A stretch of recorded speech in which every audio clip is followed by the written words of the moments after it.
In a vast forest, there stood a majestic teak tree. He was tall, sturdy, and had an air of pride about him. Beside him grew a small, humble herb.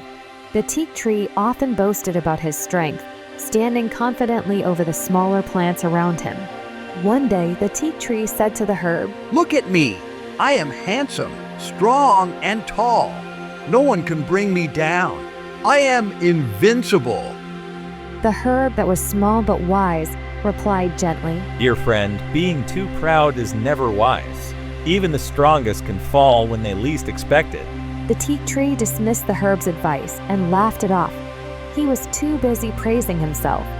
Whenever the wind blew or the rain came, the teak tree stood tall and strong. He proudly spread his branches and never bended with the wind. Meanwhile, the little herb bowed low to the ground and was always bending with the wind and rain.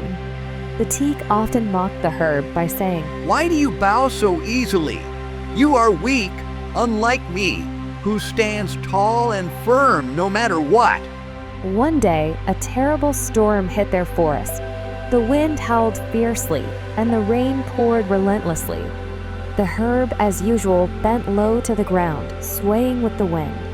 The teak tree, on the other hand, refused to bow, standing firm as the storm raged on. But this storm was merciless. The wind grew stronger and stronger, shaking the mighty teak tree to its core. Despite his best efforts to remain upright, the teak tree could no longer withstand the force of the storm. He strained and fought, but his strength was not enough. With a loud crack, the proud teak tree was uprooted and came crashing to the ground. When the storm finally passed, the forest was calm again. The little herb slowly straightened up, unharmed by the storm.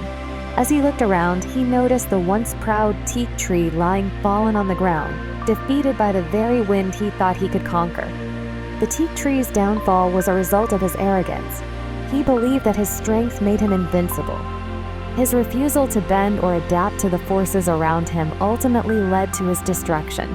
The herb, on the other hand, survived the storm because he was willing to yield and bend with the wind. The lesson here is clear. Pride can blind us to our limitations. Sometimes, in order to overcome life's greatest challenges, we must learn to be humble, flexible, and open to change. Just like the teak, those who are too prideful and refuse to adapt will eventually fall, while those who are humble and willing to change can endure even the strongest storm.